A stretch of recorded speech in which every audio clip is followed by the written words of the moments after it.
Right, welcome back, and let me welcome our guests, Dr. Ahmed Osama, member of the Egyptian Council for Foreign Affairs. Thank you so much for joining us. My pleasure. Our first segment will be speaking about the visit of President Fattah al-Sisi to Jordan, where he met or held summit talks with Jordanian King Abdullah II, and it comes at a very crucial time. How do you view the timing of such a visit at this very particular time, preceded, of course, by the quartet that was held here in Egypt? First of all, the visit of the President Sisi to the King Abdullah II of Jordan, it was, he was invited since the last of December.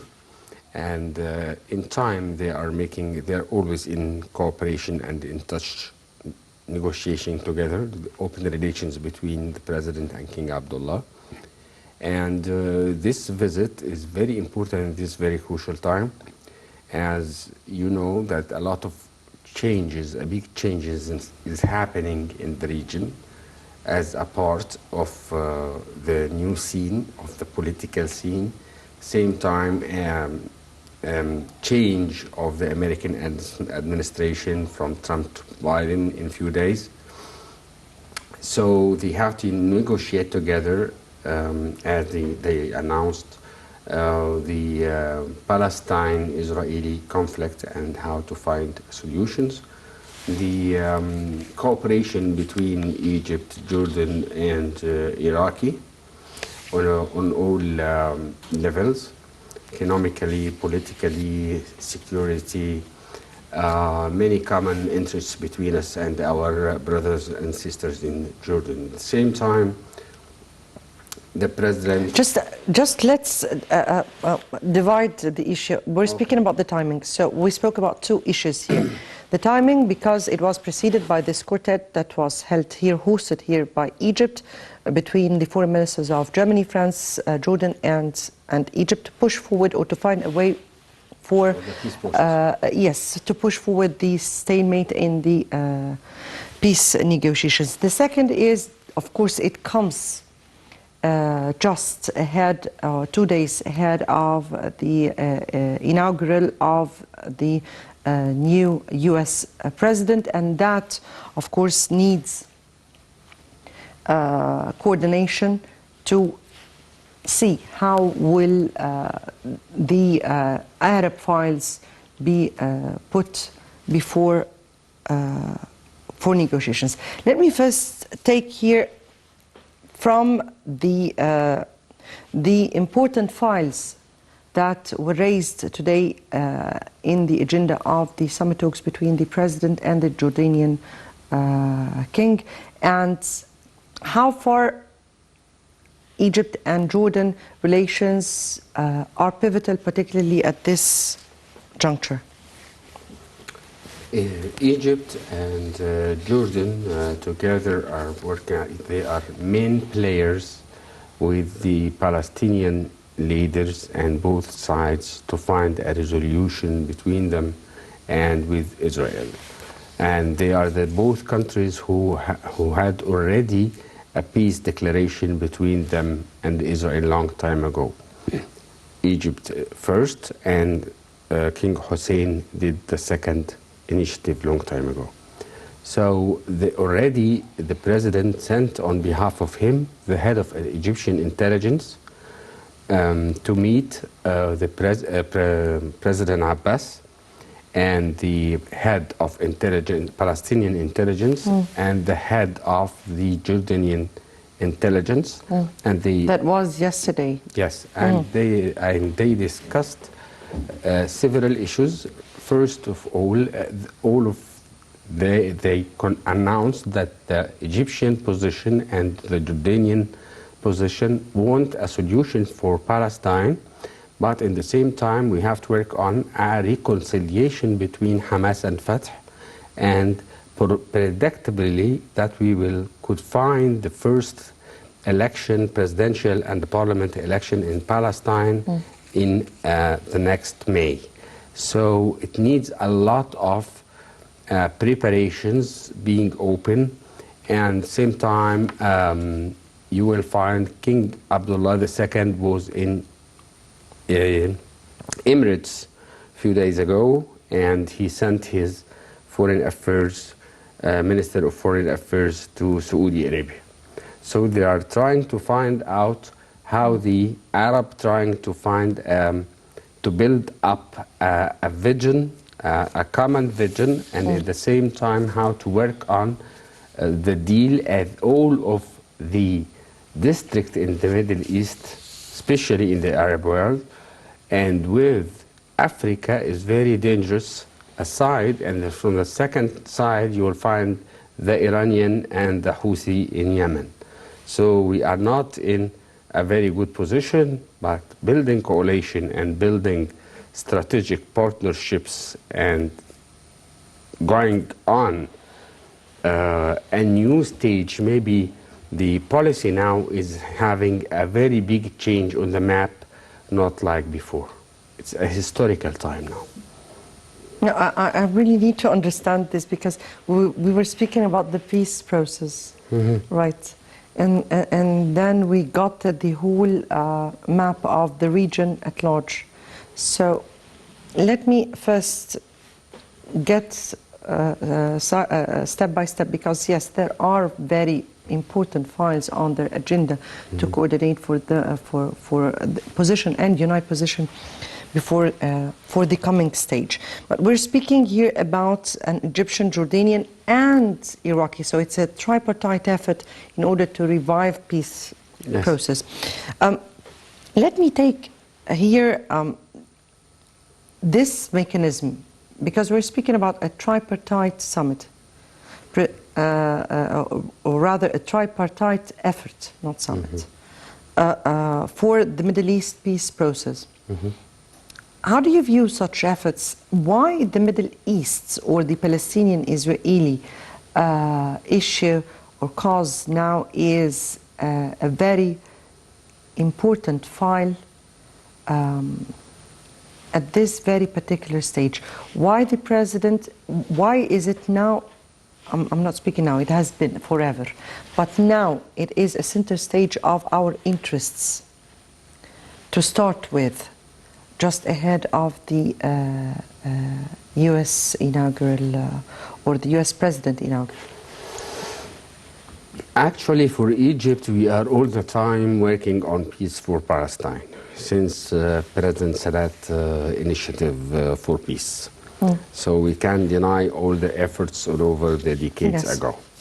But the whole situation in the district and the changes of the political international political weight and policy in the Middle East changed a lot of the key players, and it was, in my opinion, yes. I guess we have with us over the phone His Excellency, former Minister of Foreign Affairs, Mohamed Oraby. Good evening to you, Your Excellency. Good evening. Hi. We're speaking about the visit, the crucial visit of President Sisi to Jordan. The timing of this visit and the circumstances that surrounds the whole scene at this very particular time. I think we can agree that we are witnessing now a real development, in the Middle East, especially for the Palestinian question. There is new impetus by, the declaration of President Mohamed that he will conduct the new election, legislative election in the near future. In the meantime, we have this kind of coordination between Egypt and Jordan. And I think everybody will agree that we will start a new political era by the new administration in Washington, D.C. in a few days. So all these, elements, I think it will give Egypt and Jordan as the pillars for the Palestinian question, a new emphasis and even a new encouragement in order to exert more efforts to reignite the political process between the Palestinians and the Israelis. in terms of having real peace between the two sides, and of course to meet all the ambitions of the Palestinian people for their state and according to the international the resolutions. So all these things, I think, it give this visit great importance and a new reality that we have now two important and effective countries. They can reignite the political process in the Middle East. Yes, this is the core of this very particular visit at this time. We also know that today there was a summit talks between the president and the Jordanian king where they discussed a number of files. How do you view the coordination and consultation between both leaders at this time? We are speaking here about the Palestinian issue, but we are speaking also about some of the very important files and emerging developments in the whole region. How? Yeah. Yes. So, from your point of view, Sam, how important is it such regional visits conducted by the president in order to prepare the next or for the next stage? Yeah, I think the two countries actually already embarked on a very ambitious plan, including Iraq also, to have this kind of trilateral cooperation between three important Arab countries. And I think we can see a lot of progress in this regard, and real plans and even bilateral meetings between Egypt, Iraq, Jordan, Egypt, Jordan, and after that, trilateral meetings. So all this kind of efforts, I think it will be very important to cement the core of the Arab working together, and I think we need it very much now, especially with this new waves of political changes in the Middle East and also all over the world. So the Arabs should be ready to face all these kinds of challenges, and the only way for them is to have a real cooperation on a bilateral basis, or even more than that. And I think this will give even more impetus to the Arab League as a strong body, and we should, all of us, work to give this body some sort of pulse to gather all the Arab countries under one flag. As we're speaking, 2 days from now, there will be the inaugural of the new president to assume office. And from your point of view, how important to prepare for the next stage? What, from your point of view, would be the prior files for the Middle East, or in the Middle East for the next stage to the American administration? I think we should start, to have a common position towards all the thorny issues which is now prevailing in our region. We should have one vision towards the Palestinian question, the Syrian issue, the Libyan issue, the Yemeni issue. All of this, chronic problems which is, occurred since a decade now. So I think the common position is very important. We cannot face this new reality in the world without one position and one stand. And I think this will be important for the next few years to face all these kind of challenges and even the ambitions of some, regional powers. They are aiming, to interfere in our internal affairs by all means.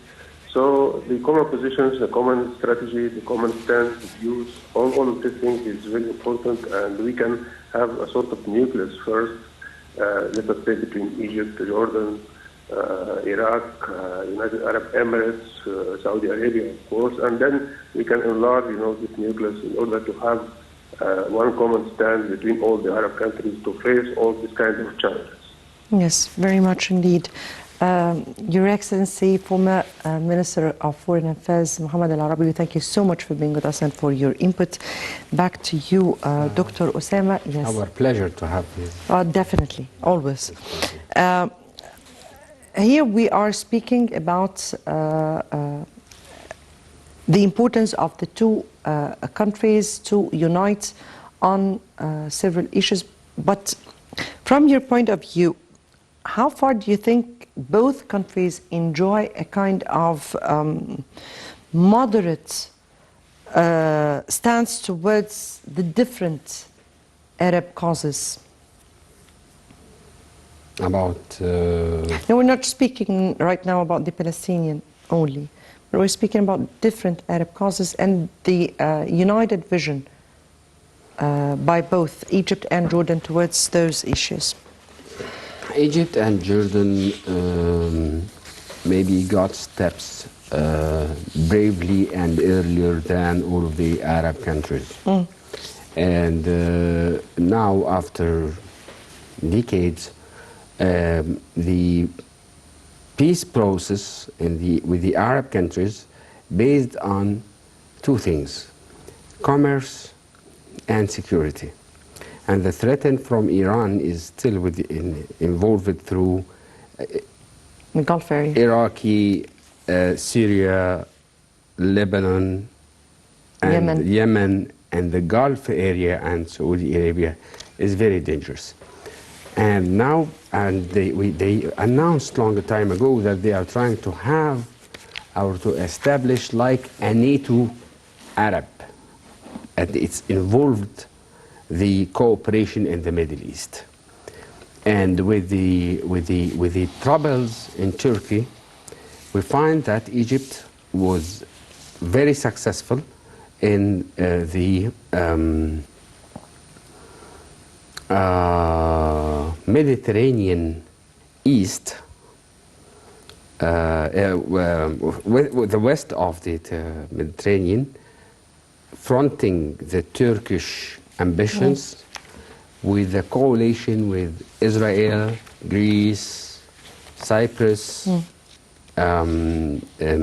Jordan, Palestine, and invited the United States and Jordan and the Emirates to be in the same coalition for the gas forum. So now this kind of cooperation is very crucial in this time because you have a threat from everywhere. Now Sudan is not in a stable condition. Yep. And yes, but Sudan is different. okay, it's another story. Yes, okay. It is. Now and let us hear. Let's hear. And Okay. it needs a different... More time. Yes, indeed. Yes, please, go ahead.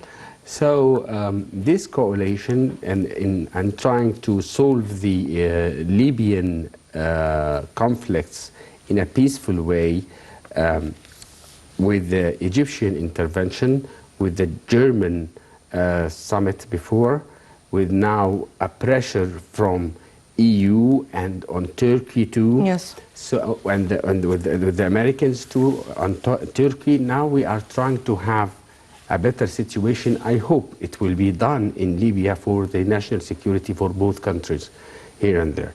I guess also the European Union yesterday urged Israel to help in the voting process. The Palestinian president has announced earlier. Yes, because they announced the Israeli to help and to try to assist in the environment to be allowable to have a presidential and parliamentarian election in Palestine. Yes, because definitely our chief of intelligence, of the general intelligence, was there just after the announcement of President Mahmoud Abbas that he will make elections. Egypt is a very main and pillar partner in the district.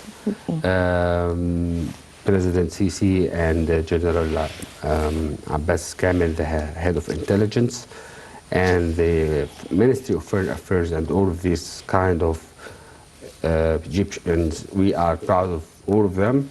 They are doing great efforts and a lot and hard work to try to work with all of these kind of conflicts everywhere. Yes, indeed.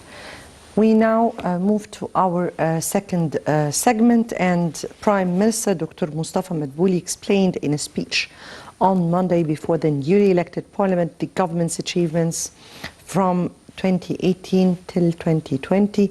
Dr. Madbouli said that Egypt was one of the best countries in the world in dealing with the COVID-19 pandemic after allocating up to £100 billion to confront the repercussions of the virus. Let's watch. Regaining Egypt's leading role, regionally and internationally. Supporting women empowerment.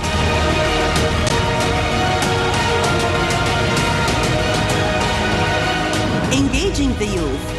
قيام رئاسة الجمهورية بالتنسيق مع جميع أجهزة الدولة نحو عقد مؤتمر شهري للشباب.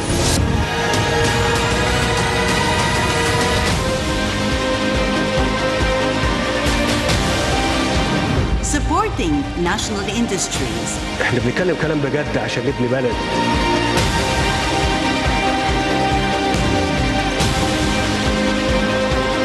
Upgrading infrastructure. الغاز اللي احنا محتاجينه هيتم تدبيره من عندنا هنا من مصر. مصر تستحق منكم اللي ادتكم على مدى آلاف السنين ما أنتم فيه. Together we make change.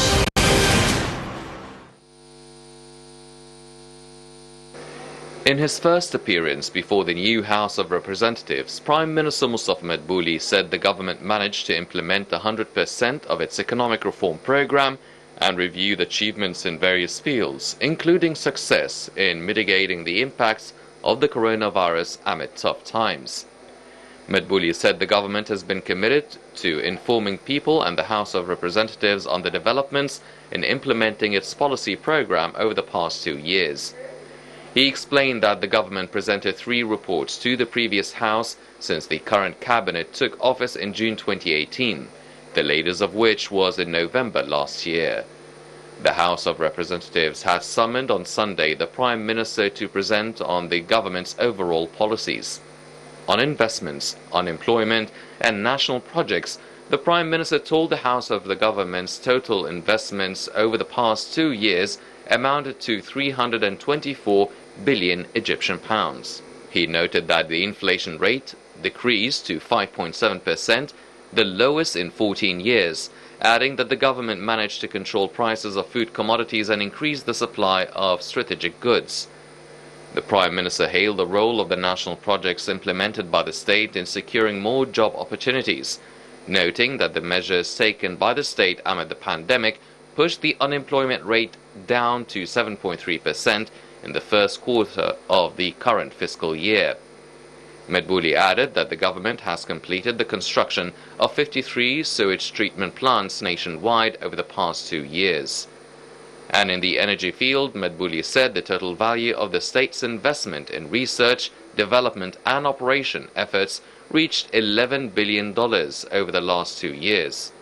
He also said another $50 million in oil and gas were invested in the field. As many as 3.7 million pre-charge and smart electricity meters have been installed nationwide to collect electrical bills. He said that by 2023, Egypt will achieve self-sufficiency in petroleum products. The Prime Minister highlighted that the state has constructed 7 seawater desalination plants with a total capacity of 250,000 cubic meters and a cost of 4 billion Egyptian pounds, noting that these plants serve 1.4 million citizens in the Red Sea cities.